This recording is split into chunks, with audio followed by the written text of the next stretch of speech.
আজকে আপনাদের সামনে এমন চেষ্টা করব যা মানুষ দরকার দেখাই।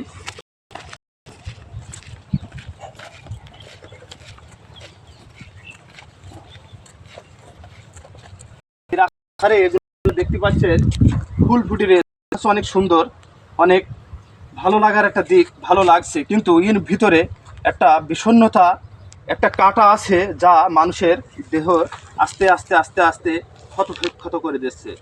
সেই কাঁটাটার নাম হচ্ছে, আপনারা দেখেন, এটা ক্যান্সার বহন করা একটা গাছ। এই গাছটা সুদূর ইন্ডিয়া থেকে যেভাবেই হোক আমাদের বাংলাদেশে ছড়িয়ে গিয়েছে। আপনাদের সবাইকে সতর্ক থাকতে হবে এই গাছ থেকে, যিনি গরু বাছুর ছাগল এগুলা না খায়। আর এগুলা এমন মানুষের গায়ে ঠেকলেও আস্তে আস্তে আস্তে আস্তে পয়জন হয়ে ঘা হয়ে যাবে, যাওয়ার কিছুদিন পরে দেখা যাচ্ছে ক্যান্সারে রূপান্তরিত হয়ে যাবে। আপনাদের সবাইকে সতর্ক থাকতে হবে।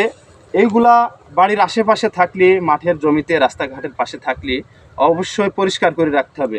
এটা প্রত্যেকে মানুষের নিজ নিজ দায়িত্বে পরিষ্কার করতে হবে, না হলে একদিন বাংলাদেশ অত্যন্ত ঝুঁকিতে পড়ে যাবে। ক্যান্সার ঝুঁকি এমন একটা ব্যাধি যা মানুষের মৃত্যুর কোলে ঢুলিয়ে দেয়। এই জন্য আমাদেরকে অবশ্যই আগাম সতর্ক থাকতে হবে এই গাছটা থেকে। এই গাছটা আপনারা যেখানে দেখবেন, অবশ্য